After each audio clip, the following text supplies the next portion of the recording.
Welcome to my commentary of this transcription of Piano Concerto No. 3 by Rachmaninoff. I have both the two-piano score and the full score here because there are material in the full score that are not in the two-piano score. But the two-piano score contains all of the Ossia or alternate passages, and I was inspired by both. As you can see here in the first theme, I use 8th notes rather than 16th notes in the accompaniment. When I listen to performances of this work, the string section played the 16th notes and the passages like a sound effect, like a quiver. It's very gentle, and that effect is very challenging on the piano, so I find the two-piano version unconvincing musically and a bit too notey. Here, the first theme appears twice, first for the piano and then for the orchestra. So first I get the melody but not a single note of the accompaniment, and then the second time I get the accompaniment without any of the melody. Needless to say, I wanted the full experience. Rachmaninoff composed this in the summer of 1909. He finished it in September the 23rd. He performed it that year on a Sunday, November the 28th. That means he only had 2 months to polish it. That is very impressive. Gustav Mahler conducted the second performance, and it was the one Rachmaninoff treasured. On his way to the United States, he practiced on a dummy keyboard. The first movement is written in sonata allegro form. Here's the theme 1, and then pretty soon we'll hear the beautiful theme 2, each with its own conclusions and endings, followed by the development and then the recapitulation. In this case, the cadenzas are the recapitulations. Cadenzas are optional, by the way, and then a coda. This work is probably not meant to be programmatic, but I can't help but imagine a story. To me, the part of what makes music interesting is to open up the imagination and let it do what it does, to create. The first theme represents a character that is heroic yet calm, early in his journey, full of youthful enthusiasm, confident, full of joy. The action parts of the exposition portrays his adventures, be it crime fighting, saving a cat from a tree, or stopping a robbery, defeating a bully, picking on a victim, whatever you want. I often think of different scenarios because I watch a lot of movies. The first theme is adventurous to me.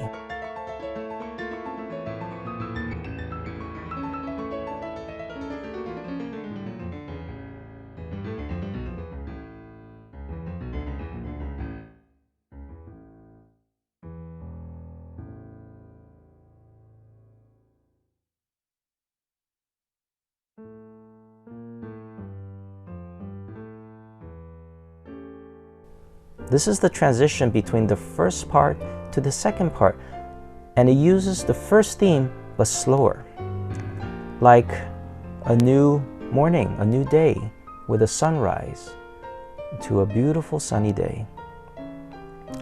I think this imagery supports the music nicely, and I can picture various places that I had visited.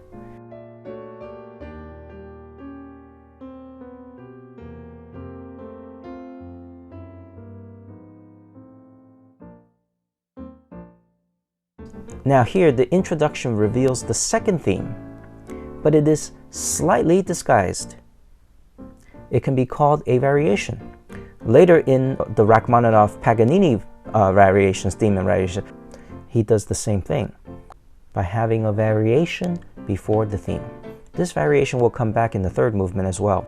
We'll talk about that later. This quiet exchange between piano and orchestra is like the main character, the hero, having a conversation with the village folks as he's walking by, saying hello, morning walk, right? They all know him. He had helped most, if not all of them, at some time, and is really popular. Then here, of course, is the second theme in B-flat major. It is one of the most beautiful melodies. While the introduction is done playfully in chords, this second theme here is just a single line, more tender, more intimate, and now it is in dialogue with the hero's wife, over a shared meal. They decide to go on a date. Here's the second half of the second theme. The date begins, and it is very romantic. In the second half, the three-note motif, da dum, da da dum, yeah, excuse my singing, comes back as inner voices in the third movement. Something familiar from the first movement. We'll talk about that later. Now here, it gets really dramatic. The romance heats up. And what a beautiful passage, a beautiful mini climax, if you will.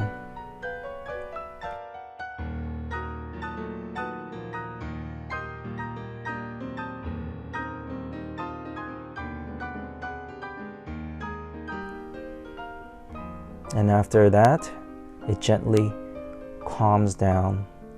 But the date is not over.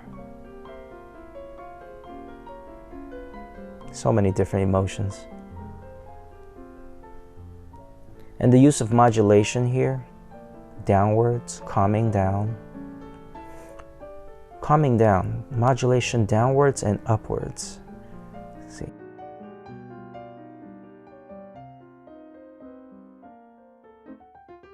Now it's playful. It's like they saw a little children's park and decided to be playful and be a child again.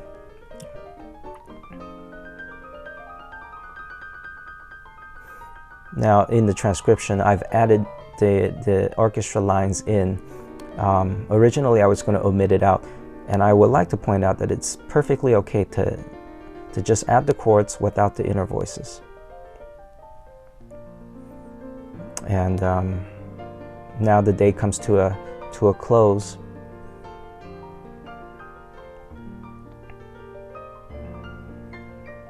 The day concludes with what I imagine to be pure bliss. See here, it's kind of just, the music kind of floats, drifting, floating in the clouds. What a way to end the day.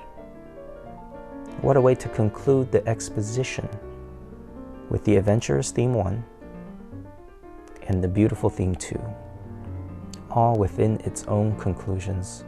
But if only all days can be like this one, right? Well, here another day begins. First theme makes a return, but with the use of modulations, the theme sequences itself. From the key of D all the way down to F. Then it fragments. It becomes partial. You can hear it in the left hand. Dum ba bum, dum ba bum. The long adventurous first melody is now used to create a sense of confusion. Features of a musical canon here, where the theme overlaps each other, is present. Here my imagination takes the hero looking outside the window to see the townsfolk scurrying around, and pretty soon he spots the enemy.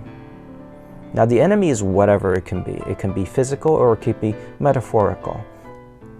But either way, he sees the townsfolk scurrying, and without a second thought, right, he springs into action.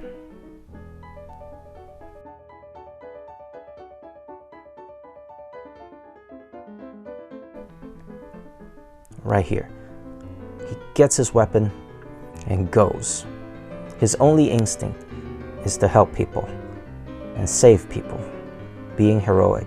Now here, many modulations, more so than any other piece that I have played so far. Yeah, it's a battle. The battle reaches a climax. And again, fragments of the theme is repeated here. Alright, and modulated again, so many key changes.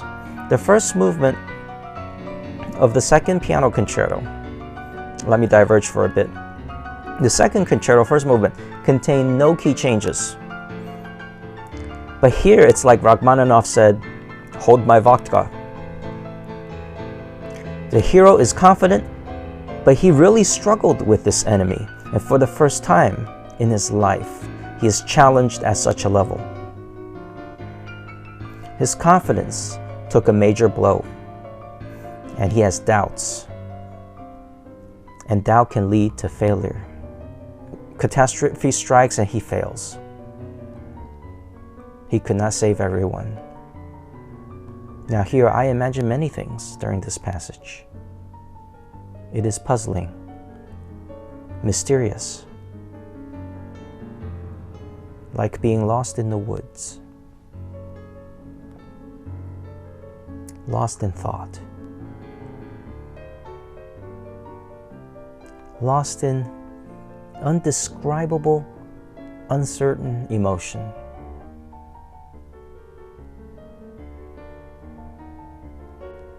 It is also a canon where one voice is interrupted by another voice and the harmonies all work out. But the harmonies here is quite often pretty dissonant.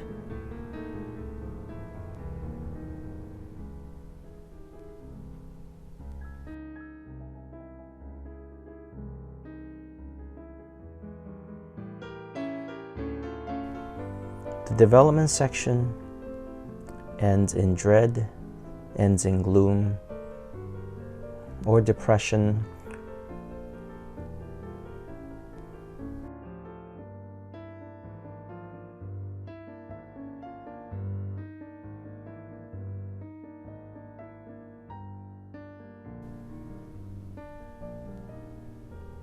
The enemy closes in on this hero, and it seems all hope is lost.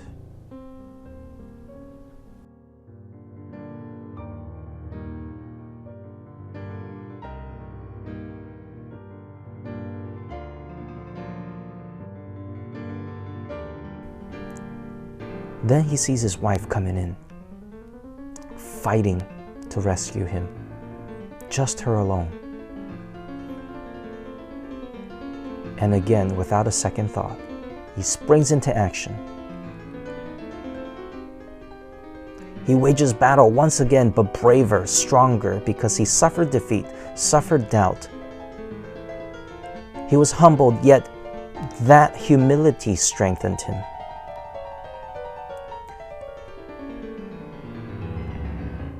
He's fighting side by side with his wife.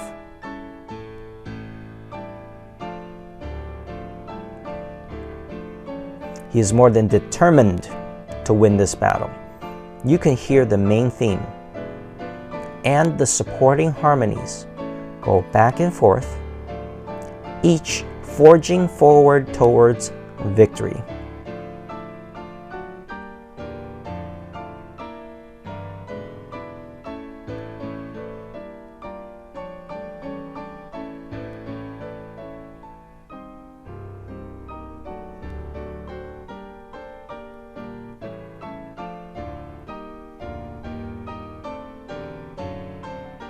Almost the entire melody is recapitulated here. The ending is cut short because Rachmaninoff chooses to develop it. What a climax.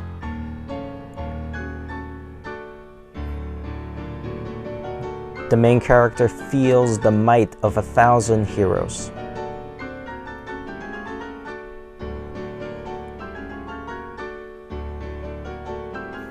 This is indeed the victory of victories. This is the first cadenza.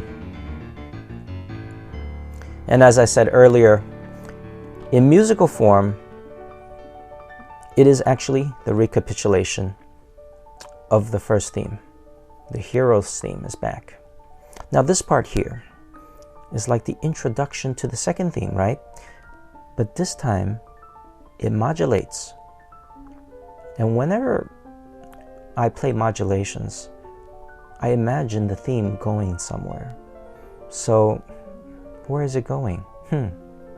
So many modulations as if he's searching, because he lost sight of his wife. The harmonies get lower and lower.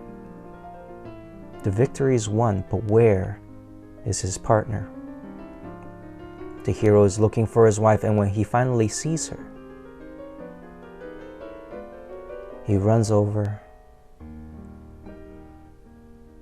She smiles at him and then realizes that she is wounded. He holds her. The second theme now comes back. The first part of the second theme, I may add. Rachmaninoff never developed the second part. He saved it for later. There's just not enough room. The concerto is already long.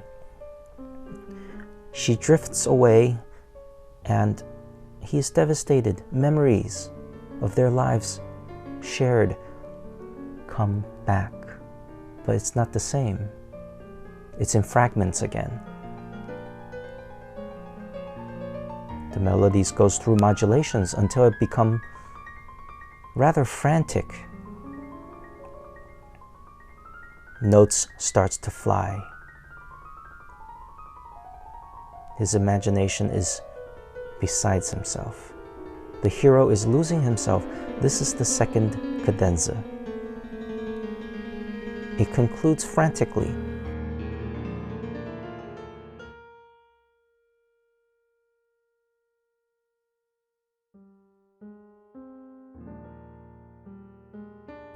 And with the first theme's introduction of the two-note motif repeated over and over again, but with stranger harmonies, half step instead of the whole step, he goes on to live another day. It's just another day. The coda here is simply a quote of the beginning. I play it a little slower. I try to bring out the inner voices a bit more. The hero is still him, but he's changed. He's alone. The townsfolk offer their condolences, but it's just too much. The hero is not only defeated in battle, but he's also defeated in spirit. Too many good memories and it's all gone.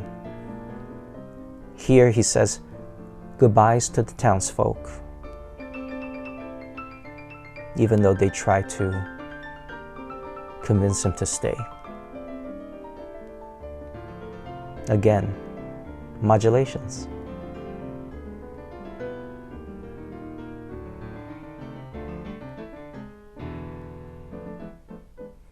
The hero quietly disappears into the unknown, into the night.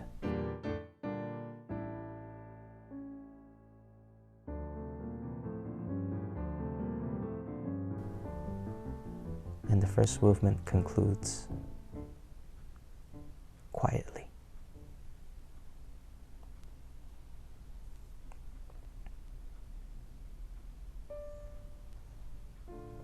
The beginning of the second movement is played all by the orchestra. And it is necessary that the pianist take a break to rest because he just played many notes. Rachmaninoff calls the second movement intermezzo, in between.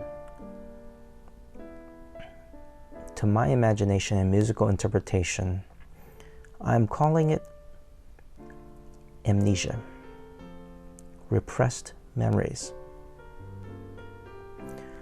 The main character, the hero, repressed his memories. He forgot who he is, and he forgot about his wife. This could be months, if not years, from the last time we saw him. Because to me, traumas and hard times are often lengthy, often hard to overcome, and time heals. The orchestra paints a picture of a new town with new townsfolk, but they do not know him. This movement is in the modified theme and variation form. Only when the orchestra play do we hear the entire theme, both parts 1 and 2. But when the pianist first plays the theme, it is much shorter. It is like he's adapting to the town, rather than being the hero of the town, the star of the town, the popular person. A fragment of the motif of the first theme comes back. A very mysterious chromatic passage, and the pianist finally plays his new adapted theme, the first theme of the second movement. There is no second theme.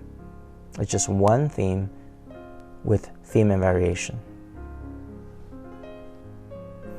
On a personal note, I can relate heavily with these emotions. I was not a child prodigy.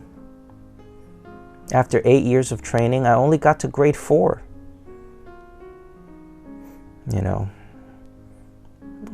partially it's because for a few years I didn't have a piano teacher, and partially because I didn't have the desire. But I was still practicing, stayed in it. And life was decent. Just normal days, nothing exceptional. Just kind of in between, an intermezzo, traveling, but not really moving ahead except for some internal struggles. Every day seems just like a repeat, if not a variation of a previous day. Every time the theme comes back, it gets broader and more dense, faster, slower. The transitions are often abrupt.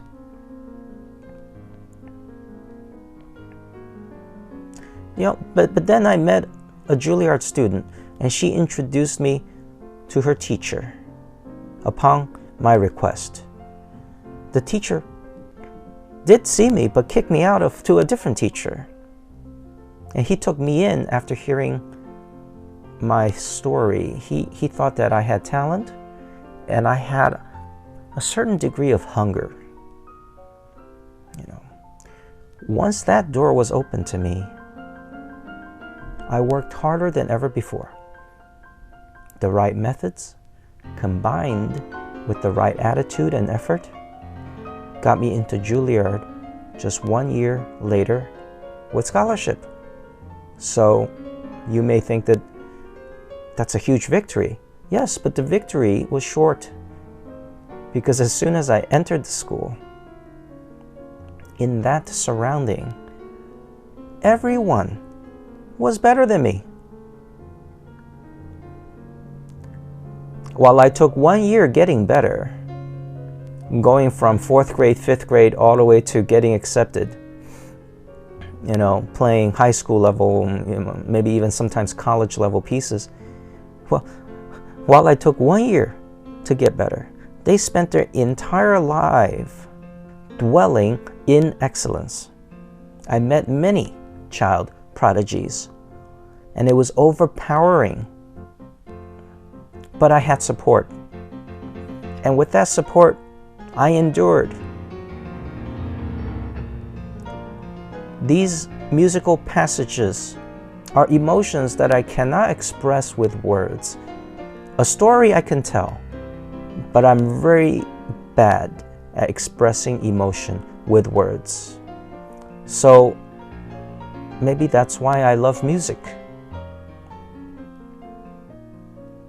Rachmaninoff's Third Piano Concerto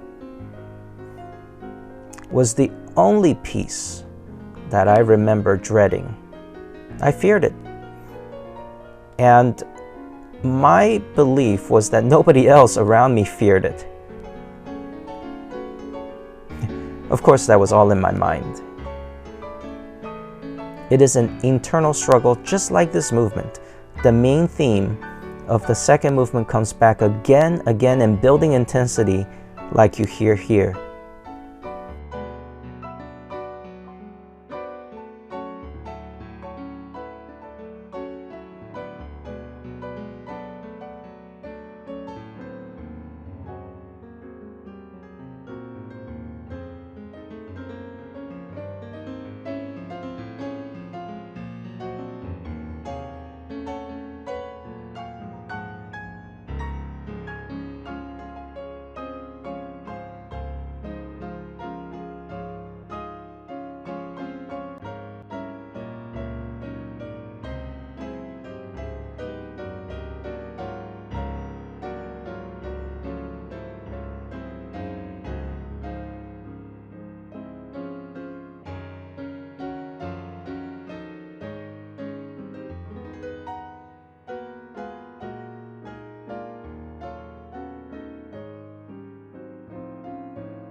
The first theme of the hero's theme comes back, but it is very subtle at first.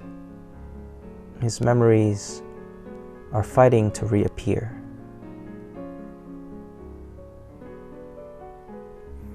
Rachmaninoff only brings the hero's theme back in the second movement.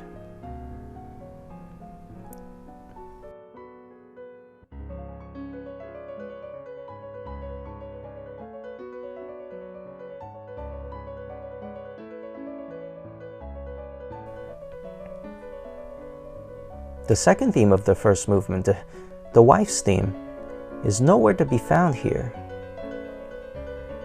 And in what seemed like a dream sequence, out of left field, right here, that hero's theme, the main hero's theme from the first movement is here. It appears in its entirety, but for the longest time I did not even realize it. It is heavily disguised. It is disguised in the Locrian mode and in a waltz. The rhythm changed, the scale changed, and to me this sequence is like a dream sequence. I would love to play it better, but in my dreams.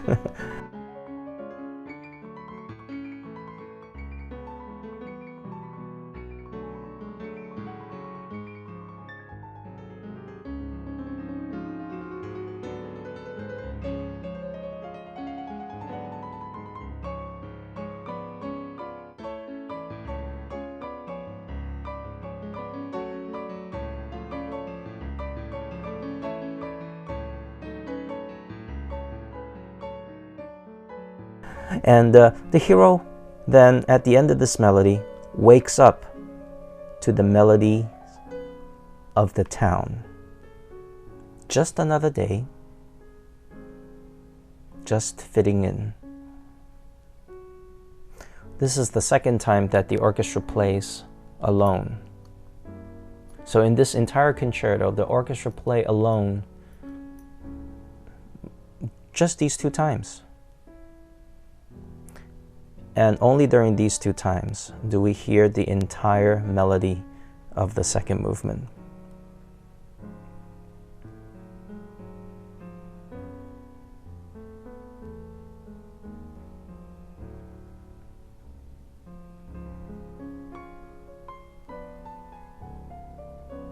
Just another day, just fitting in.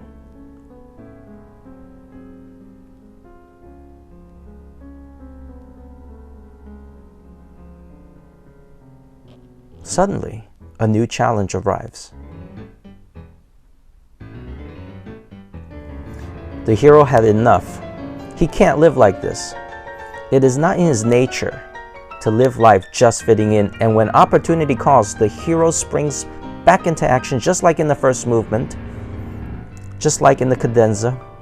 He might have forgotten his past, but being a hero is in his blood. It is in his DNA. He is now an unstoppable machine, seasoned, matured. After suffering loss and heartache, he has grown. He never forgot how to be a hero. The third movement is also in sonata form. Theme 1, Theme 2, the development, the recapitulation, and this time, a huge coda. With this new theme, the hero now accepts that he's a new man, and it does not matter if the past is forgotten.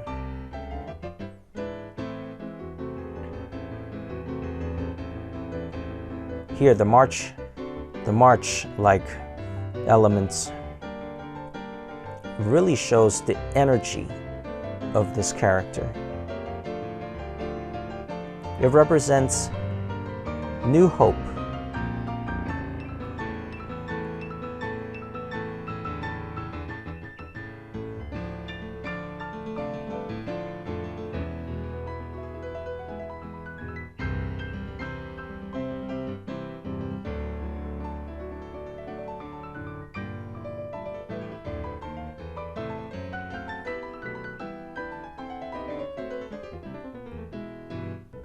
Now here, this section here, Rachmaninoff himself slows it down. Many pianists speeds it up. He has written that it is supposed to be sped up, but he slows it down to anchor the pulse. See, the emphasis, the tenuto marks are on the first beat, the downbeat, not the upbeat. I often hear it, due to it being played too fast, that the emphasis, just by the nature of the hands moving fast, it lands on the upbeat. Da da da da da da. It should be da da dum da da dum. Now here in the second theme, a woman shows up, and they work together to defeat whatever challenge they face.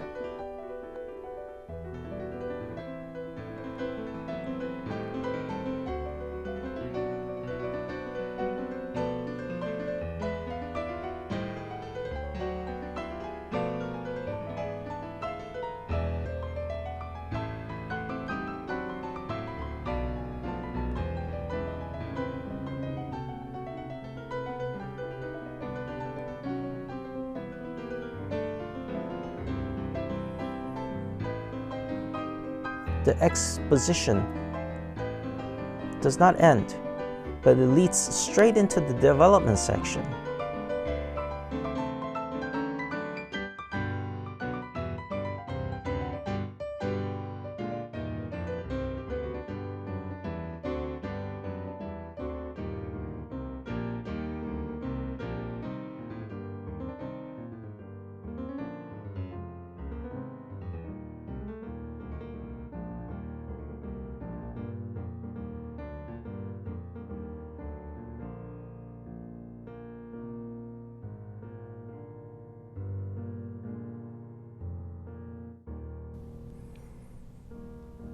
Now here, Rachmaninoff chooses to develop not the two themes introduced in the third movement, the energetic march-like theme, plus the bright second theme. No, he develops the second theme of the first movement.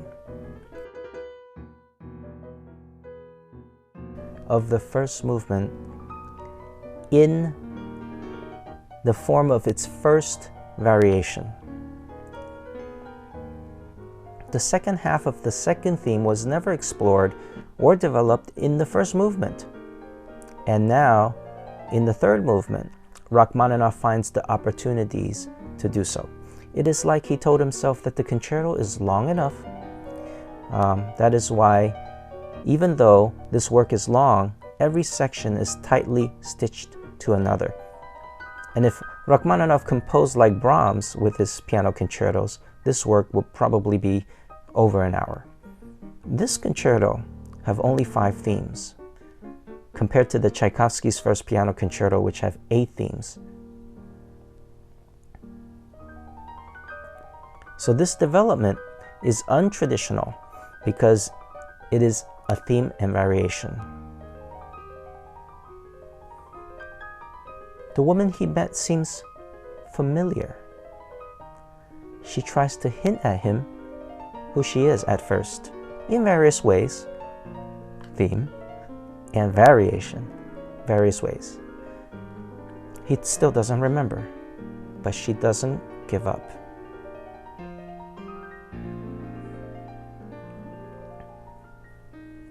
The two share good, playful times, and she is never impatient. Day after day, variation after variation, often playful, gently nurturing him.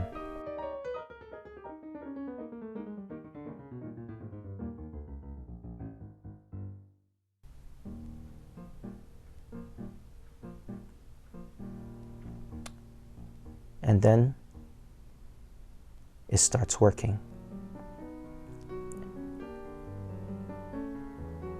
Now again, a fragment of the theme is used here, and it modulates slowly upwards, gaining momentum as it goes. He starts trusting her more. She seems so familiar.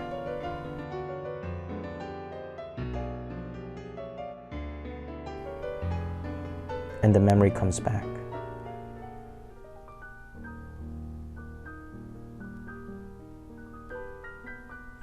The second theme is now in another variation. And there's gentleness. They're floating again. It's very heartwarming.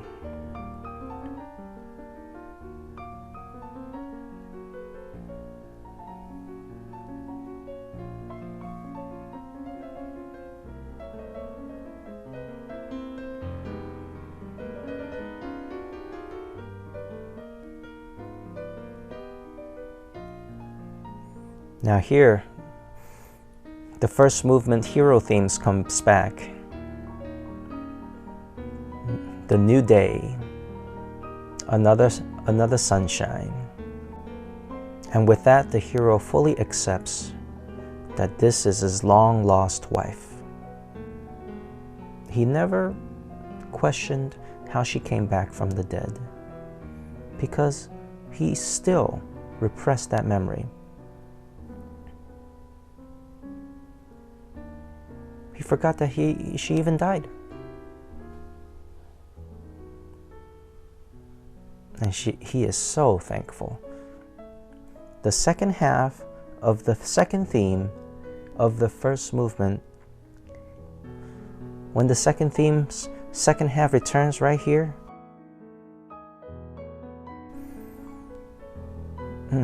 he's so thankful for life.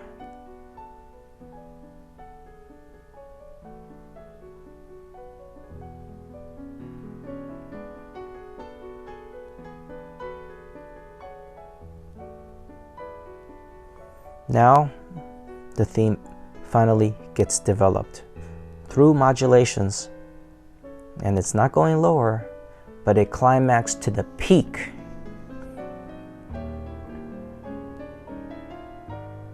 Fireworks, jubilee, fills the entire town as he announces the return of his wife, the heroine. Celebrations, plus 1,000 notes.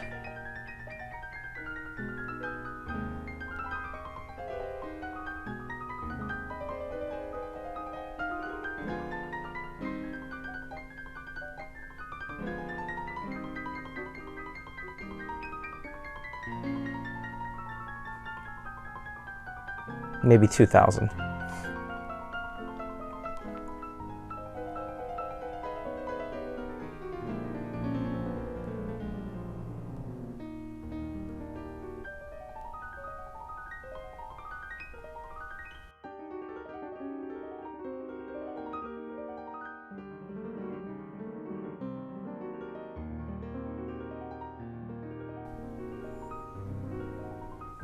Here I use the second, the Ossia Cadenza. But during performances, I use the original. I mean, you know, the reason for that is pretty obvious. The day comes to a calm conclusion with all dissonances resolved.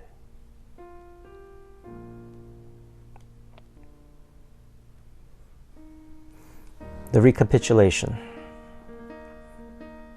As you can hear, the third movement's main theme comes back.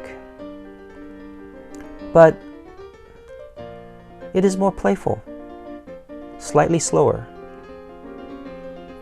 To me, that means challenges still exist.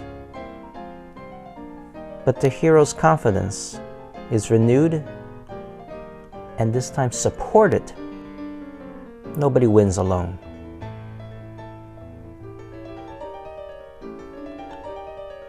Now this area, transcription-wise, I chose not to stay in the original register for the pianist parts, because if I do that, to me a sense of balance is lost. If the orchestra is supporting me, then yes, I can play in the higher register.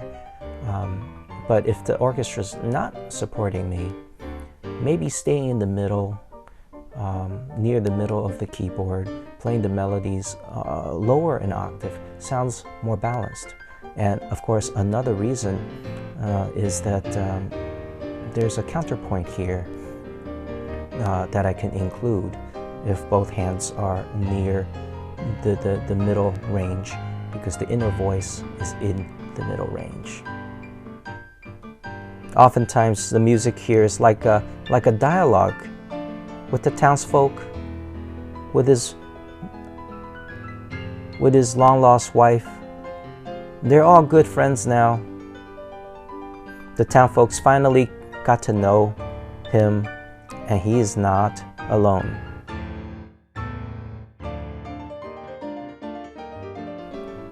And of course, now we get to that march-like section, and the temptation is to play this really fast, but I really do enjoy the emphasis on the downbeat. The left hand I have transcribed using the orchestral material and the two piano material, rather than just playing it as written in the piano part.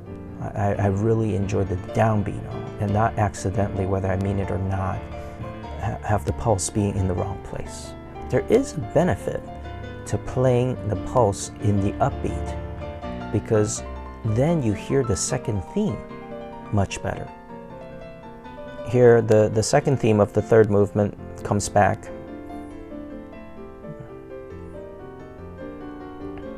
But this time with inner voices, using the three-note motif introduced in the first movement in chords. Now here again, I use the lower register. First reason is I can add the inner voice chords. The second reason is, since it's going up, if I keep up while starting in the higher register, it gets too tinny. It gets too piercing to the ear almost. Without orchestra backing, of course, it presents the same problem, just a lack of balance.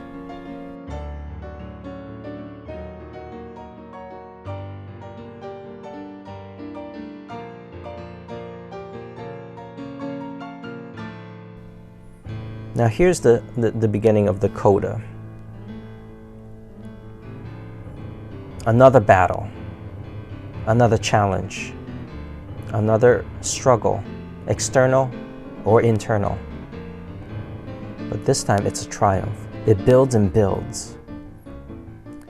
It mirrors the beginning of the cadenza of the first movement. But this time, the orchestra is right there with the soloist. Everybody fights together. This new town is awesome.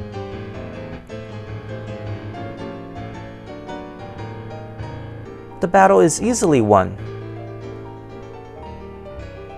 No contest.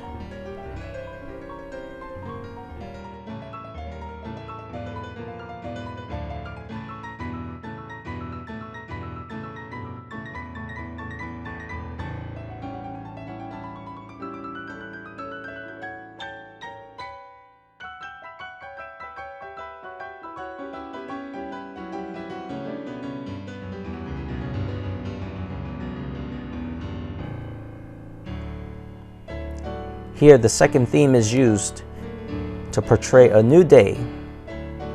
The sun rises twice. And Rachmaninoff uses this coda to develop the second theme of the third movement to the highest.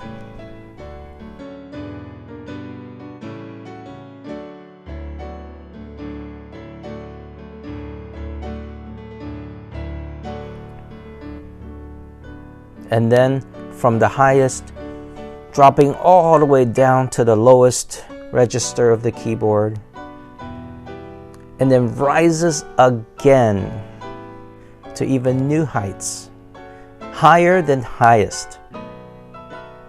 And only in art that can happen.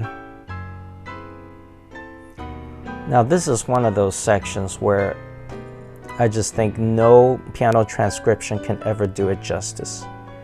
Without the orchestra, the sounds just cannot get bigger than my biggest energies that I can put into the piano.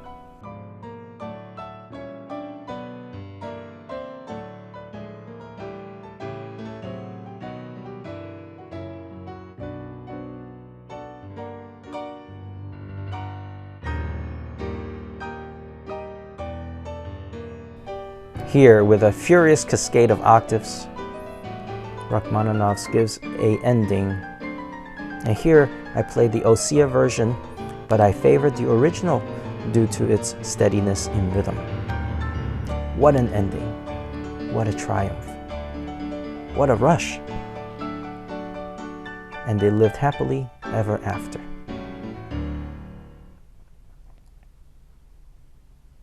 In the middle of the night,